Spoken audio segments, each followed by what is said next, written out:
नमस्कार, Shekhawati live top news देख रहे हैं आप और वक्त हो चुका है फटाफट न्यूज बुलेटिन का।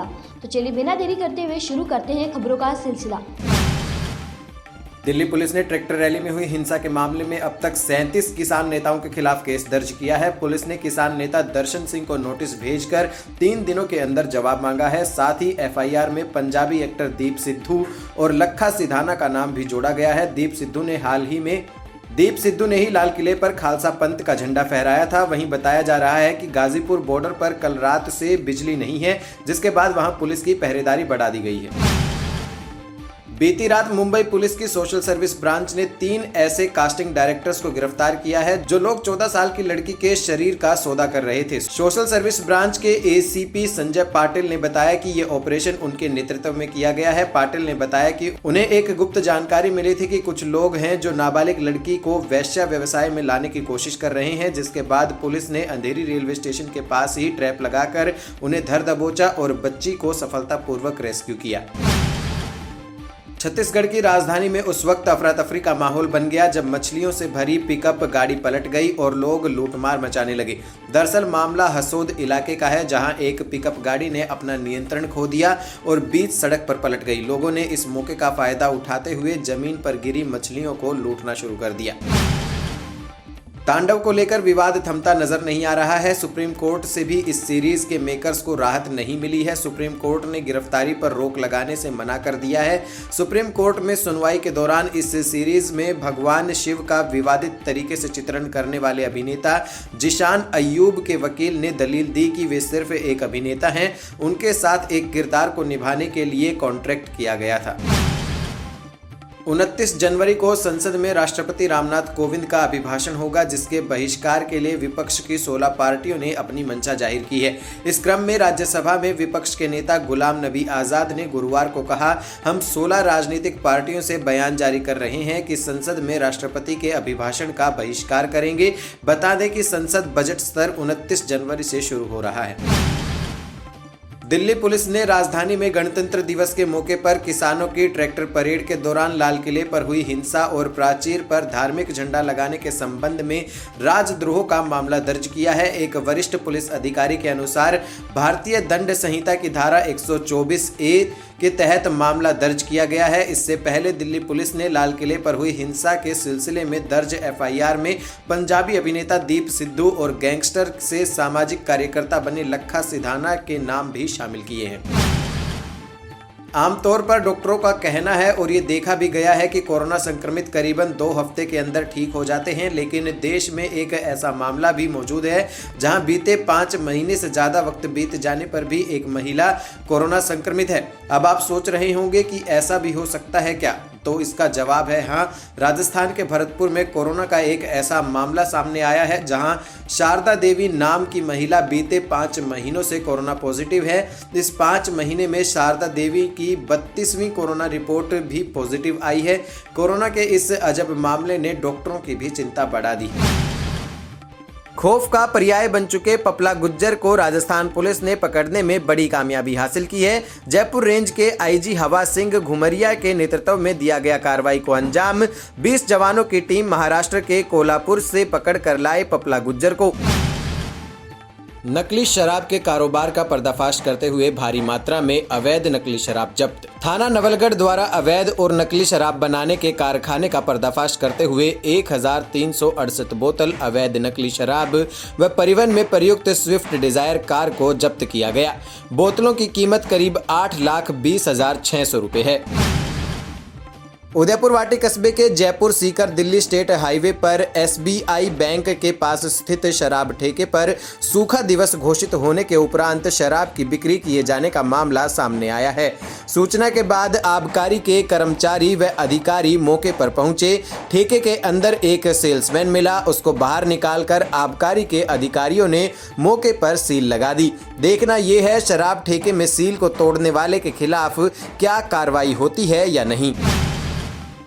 31 जनवरी रविवार को फिर से पोलियो अभियान आ गया, जिसके तहत 5 साल तक के बच्चों को पोलियो की खुराक पिलाई जाएगी। इसके प्रति लोगों को जागरूक करने के लिए आज ANM ट्रेनिंग सेंटर की प्रशिक्षु छात्राओं ने शहर में रैली निकालकर जागरूकता का संदेश दिया। रैली को CMHO डॉक्टर छोटेलाल गुज्जर ने शहीद स्मारक से हरी झंडी दिखाकर रवाना किया। गायत्री परिवार शांति कुंज हरिद्वार के तत्वावधान में ग्राम इस्लामपुर में पौष पूर्णिमा पर गायत्री यज्ञ का आयोजन संपन्न किया गया। स्कूल क्रांति संघ झुंझुनू के कार्यकारी अध्यक्ष डॉक्टर दिलीप मोदी ने प्रदेश सरकार से प्ले क्लास से लेकर कक्षा 8 तक की कक्षाओं को भी लगाने की मांग की है। बगड़ कस्बे में नगर निकाय चुनाव के तहत पर्यवेक्षक तथा SDM शैलेश खेरवा ने बगड़ कस्बे के मतदान केंद्रों का निरीक्षण किया। मतदान केंद्र 3 पर पहली बार वोट डालने आई युवती का उन्होंने तिलक लगाकर स्वागत किया। कृषि कानूनों के विरोध में जिला कलेक्टर झुंझुनू के सामने संयुक्त किसान मोर्चा शाखा झुंझुनू की ओर से दिया जा रहा धरना आज 48वें दिन शुभकर्ण महिला की अध्यक्षता में जारी रहा। धरने पर बैठे लोगों ने केंद्रीय गृह मंत्री अमित शाह का धरना स्थल पर पुतला भी फूका। पुरोहित का बासग्राम में सरपंच मनीषा कुमावत की अध्यक्षता में सुकन्या समृद्धि शिविर आयोजित हुआ। शिविर में सीकर निवासी भामाशाह किसान लाल दीमवाल ने ग्राम की 10 वर्ष तक की आयु की 200 बालिकाओं के सुकन्या समृद्धि खाते स्वयं प्रारंभिक राशि जमा करवा कर खुलवाए। पलसाना कस्बे में स्वयं सेवकों द्वारा राम मंदिर निर्माण हेतु चलाए जा रहे समर्पण निधि अभियान के तहत आज भामाशाहों से समर्पण राशि एकत्रित की गई। आदर्श समाज समिति इंडिया की बैठक में महिलाओं को सम्मानित करने का लिया निर्णय। राष्ट्रीय साहित्य सम्मेलन में भाग लेने वाले साहित्यकारों को किया जाएगा सम्मानित। तारानगर इलाके में नगरपालिका मतदान को लेकर प्रशासन मुस्तैद नजर आया। थाना अधिकारी गोविंद राम बिश्नोई सहित DCP, 4 सब इंस्पेक्टर और करीब 400 कांस्टेबल सहित 150 NCC कैडेट्स शांतिपूर्ण मतदान के लिए तैनात रहे। वहीं विधायक नरेंद्र बुढ़ानिया ने भी किया मतदान केंद्रों का दौरा। चूरू के रतननगर कस्बे में 20 वार्डों में 51 प्रत्याशियों के लिए मतदान हुआ। 51 प्रत्याशियों का भाग्य आज EVM में कैद हो गया। 51 प्रत्याशियों के भाग्य का फैसला करने के लिए रतननगर कस्बे में 10,042 मतदाता अपने मत का प्रयोग किया। इसी बीच वार्ड संख्या 1 व 2 में मामूली बात को लेकर हुए विवाद में कांग्रेस व भाजपा के कार्यकर्ता आपस में उलझ गए। CMHO डॉक्टर गुज्जर ने किया CHC पोंख का औचक निरीक्षण। 4 कार्मिक मिले अनुपस्थित, चारों को CMHO ऑफिस के लिए किया APO। उदयपुर वाटी नगर पालिका के चुनाव में वार्ड नंबर 2 पर फर्जी मतदान करने की सूचना पर पुलिस बल पहुंचा मौके पर। प्रत्याशियों के समर्थक आपस में फर्जी मतदान को लेकर हुई तू मैं। गुड़ा थाने में जाखल निवासी एक व्यक्ति ने राष्ट्रीय ध्वज को उल्टा लगाने का मामला अज्ञात व्यक्ति के खिलाफ दर्ज करवाया है। खेतड़ी थाने में भैरू गुज्जर उर्फ भैरिया के खिलाफ अवैध देसी कट्टा रखने का मामला दर्ज किया गया। वर्ल्ड ग्लोबल फेडरेशन एवं सर्व ब्राह्मण महासभा की वृहद कार्यकारिणी की घोषणा संगठन के राष्ट्रीय अध्यक्ष पंडित सुरेश मिश्रा के निर्देशानुसार जिला अध्यक्ष कमलकांत शर्मा ने की, जिसमें शिवचरण पुरोहित महामंत्री, राम गोपाल महमिया संगठन महामंत्री, पवन पांडे को कोषाध्यक्ष नियुक्त किया गया। भारत सरकार एवं भारतीय सेना की ओर से भारत पाकिस्तान युद्ध 1971 के स्वर्णिम विजय वर्ष की 50वीं सालगिरह के अवसर पर देश में निकाली जा रही मशाल यात्रा गुरुवार को झुंझुनू पहुंची। ये यात्रा कल पिलानी पहुंचेगी। सियाचिन ग्लेशियर में वर्ष 2011 में शहीद हुए घासू के राजेश फगेड़िया की 10वीं पुण्यतिथि पर गांव के युवाओं ने आज गुरुवार को तिरंगा यात्रा निकाली और ग्राम पंचायत की ओर से शहीद परिवार के साथ साथ विभिन्न सेनाओं में सेवा देने वाले गांव के गौरव सेनानियों का सम्मान किया गया।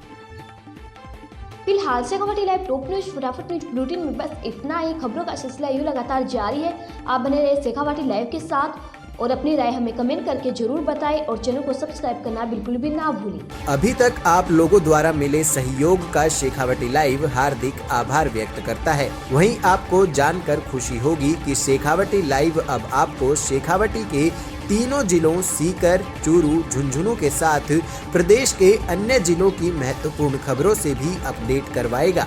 वहीं स्थानीय सरोकारों के साथ हमने हमारा दायरा राष्ट्रीय स्तर तक विस्तृत किया है, जिसके चलते अब आप हर शाम शेखावटी लाइव पर देश विदेश के साथ प्रदेश की प्रमुख खबरें, शेखावटी क्षेत्र की टॉप न्यूज के साथ शेखावटी लाइव के फटाफट डेली न्यूज बुलेटिन में देख सकेंगे। शेखावटी लाइव परिवार आशा करता है कि निरंतर आपका आशीर्वाद हमें यूं ही मिलता रहेगा।